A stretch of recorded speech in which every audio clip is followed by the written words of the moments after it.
प्यारे दर्शकों नमस्कार। तारीख है आज 2 मार्च 2026, दिन सोमवार, हिंदी तिथि फाल्गुन माह शुक्ल पक्ष चतुर्दशी। आइए नजर डालते हैं हमारे प्यारे राज्य उत्तराखंड की तमाम बड़ी खबरों पर। वीडियो शुरू करने से पहले कमेंट बॉक्स में जय हिंद लिखकर हमें सपोर्ट करें। तो चलिए शुरू करते हैं। केंद्रीय कृषि मंत्री शिवराज सिंह चौहान ने की प्रेस वार्ता, मसूरी की योजनाओं को लेकर जारी किए आंकड़े। केंद्रीय कृषि मंत्री शिवराज सिंह चौहान ने पत्रकार वार्ता की। उन्होंने कृषि से जुड़ी योजनाओं के बारे में विस्तार से जानकारी दी। पहली बार कृषि मंत्रालय ने मसूरी के आंकड़े जारी किए, वहीं मसूरी की योजनाओं को लेकर जानकारी दी गई। उन्होंने कहा कि देश में रिकॉर्ड खाद्यान्न उत्पादन हुआ है। कहा कि किसानों को लाभ कमाना है तो परंपरागत खेती में नहीं, उनको समय के साथ नई तकनीक भी अपनानी पड़ेगी। फसलों में विविधता लानी पड़ेगी, पद्धतियां भी बदलनी पड़ेंगी। 6 मार्च से शुरू होगा यात्रा के लिए ऑनलाइन पंजीकरण, कोई भी शुल्क नहीं लगाया जाएगा। चारधाम यात्रा में पंजीकरण का कार्य 6 मार्च से शुरू होगा। इसके अलावा पंजीकरण का कोई भी शुल्क नहीं लगेगा। चारधाम यात्रा के तहत केदारनाथ धाम में 22 अप्रैल और बद्रीनाथ धाम के कपाट 23 अप्रैल को खुलने की घोषणा हो चुकी है। गंगोत्री यमुनोत्री धाम के कपाट परंपरागत तौर पर अक्षय तृतीया के दिन खुलते हैं। अक्षय तृतीया 19 अप्रैल को है। हालांकि अभी कपाट खुलने की घोषणा होना बाकी है। चारधाम यात्रा के दृष्टिगत सरकारी विभाग भी तैयारियों में जुट गए हैं। मुख्य सचिव की अध्यक्षता में इसके मद्देनजर बैठक भी हो चुकी है। गैरसैंण में 9 मार्च से बजट सत्र, विपक्ष से ज्यादा सत्ता पक्ष, भाजपा के विधायकों ने लगाए सवाल। उत्तराखंड में 9 मार्च से शुरू होने जा रहा विधानसभा का बजट सत्र इस बार काफी हंगामेदार रहने के आसार हैं। प्रदेश की मुख्य विपक्षी पार्टी कांग्रेस ने सरकार को सदन के भीतर और बाहर घेरने की पूरी रणनीति तैयार कर ली। जनहित के मुद्दों को ढाल बनाकर कांग्रेस इस बार आर पार के मूड में नजर आ रही है। वहीं बजट सत्र में विपक्ष से ज्यादा सवाल सत्ता पक्ष के विधायकों की ओर से पूछे जाएंगे। प्रश्नकाल के लिए तैयार सवालों की सूची में कांग्रेस से ज्यादा संख्या भाजपा के विधायकों की है। सरहद पार से घुसपैठ की आशंका के बीच उत्तराखंड के सीमांत गांव में अलर्ट, 72 घंटों के लिए बॉर्डर सील। उत्तराखंड के सीमावर्ती जिलों पिथौरागढ़, चंपावत में सुरक्षा व्यवस्था को अचानक बेहद सख्त कर दिया गया। सीमा पार से अवांछनीय तत्वों की संभावित घुसपैठ और अराजकता की आशंका को देखते हुए प्रशासन ने अगले 72 घंटों के लिए भारत नेपाल सीमा को पूरी तरह से बंद करने का निर्णय लिया। रविवार को अधिकारियों ने जानकारी दी कि नेपाल में प्रतिनिधि सभा के लिए 5 मार्च को चुनाव होने हैं। संपत्तियों का ब्यौरा न देने वालों पर कार्रवाई करेगा यूपीसीएल, एसीआर में देनी होगी जानकारी। संपत्तियों का ब्यौरा न देने वाले अधिकारी कर्मचारियों पर यूपीसीएल कार्रवाई करेगा। इस संबंध में निदेशक समिति की ओर से स्पष्ट पत्र जारी किया था, जिसमें 28 फरवरी तक सभी अधिकारी कर्मचारियों को चल अचल संपत्ति का ब्यौरा देने के निर्देश दिए गए थे। समूह का, खा एवं गा के समस्त कार्मिकों को प्रत्येक वर्ष 31 दिसंबर तक का विवरण अगले वर्ष की 31 जनवरी तक अपनी नियुक्ति प्राधिकारी को उपलब्ध कराना है। जिन कार्मिकों की फाइल्स मुख्यालय स्तर पर रहती हैं, उनका विवरण 28 फरवरी तक मानव संसाधन अनुभाग में पहुंचना अनिवार्य है। उत्तराखंड के कई लोग ईरान में फंसे, फोन पर ली अपनों की खैर खबर, बताए हालात। इजराइल और अमेरिका के ईरान पर हमले के बाद उत्तराखंड के भी कई लोग वहां फंस गए हैं। विकासनगर में ग्राम पंचायत अंबाड़ी निवासी अली हैदर 24 वर्षीय और उनकी पत्नी नूरजहां 23 वर्षीय इस समय ईरान के कुम नामक शहर स्थित इस्लामिक विश्वविद्यालय में मौजूद हैं। वो 4 साल से शिक्षा प्राप्त करने के लिए वहां रह रही हैं। उन्होंने अपने स्वजनों से बात की और वहां के हालात बताए।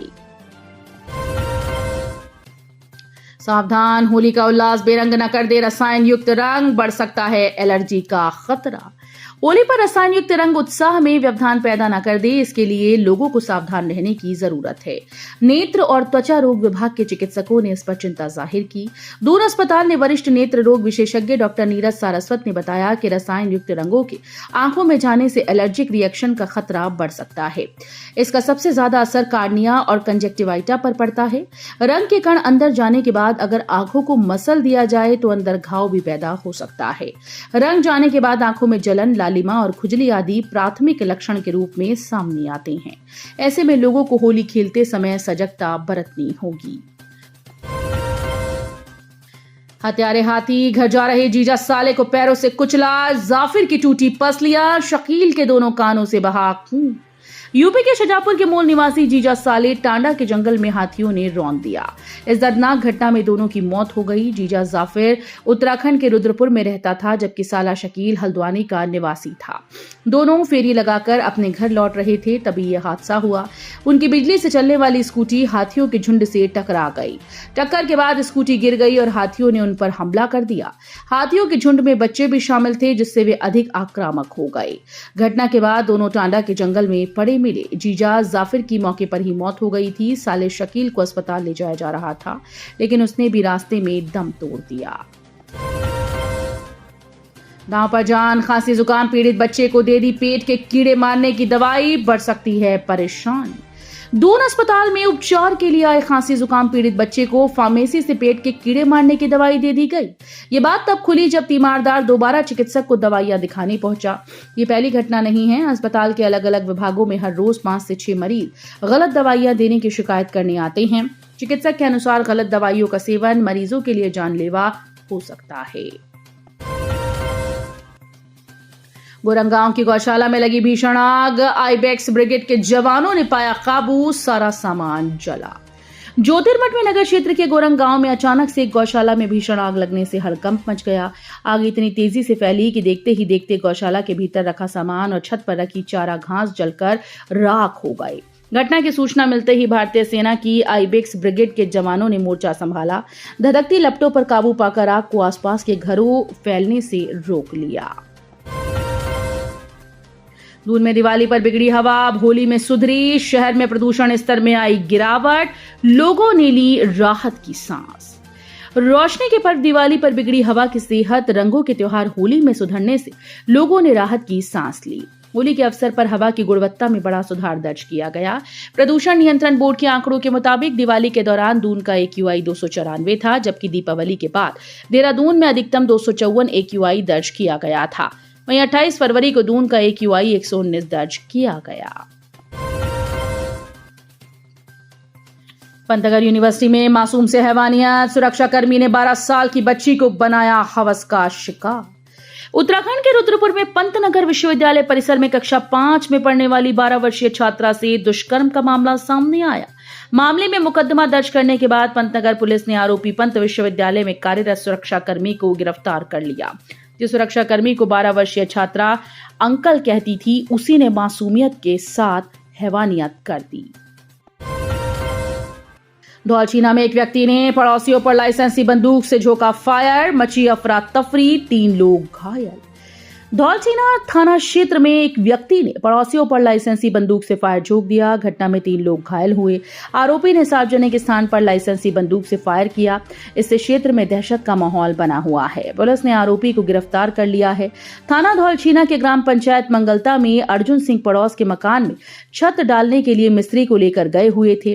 वो मिस्त्री को छत दिखाकर जैसे ही वापस सड़क पर पहुंचे तो उन्हें पड़ोसी राजू उर्फ राजेंद्र सिंह नेगी गाली गलौज करने लगा। तभी अर्जुन के पत्नी दीपा देवी और लड़का मंजीत सिंह मौके पर पहुंचे। उसे गाली गलौज करने से मना करते हुए समझाने का प्रयास किया, लेकिन वो नहीं माना। वो घर से बंदूक लेकर आया और उनकी तरफ फायर झोंक दिया। घटना में अर्जुन सिंह, दीपा सिंह और मंजीत सिंह को छर्रे लग गए। सभी गंभीर रूप से घायल हो गए। होली पर दौड़ेंगी अतिरिक्त बसेस, चालकों को प्रोत्साहन राशि भी मिलेगी। होली पर्व को लेकर रोडवेज की तैयारियों को परखने एजीएम कार्मिक केपी सिंह ने रुड़की डिपो का निरीक्षण किया। चालकों की कमी के बीच संचालन प्रभावित न हो, इसके लिए अतिरिक्त चालकों और बसों के फेरों की व्यवस्था के निर्देश दिए।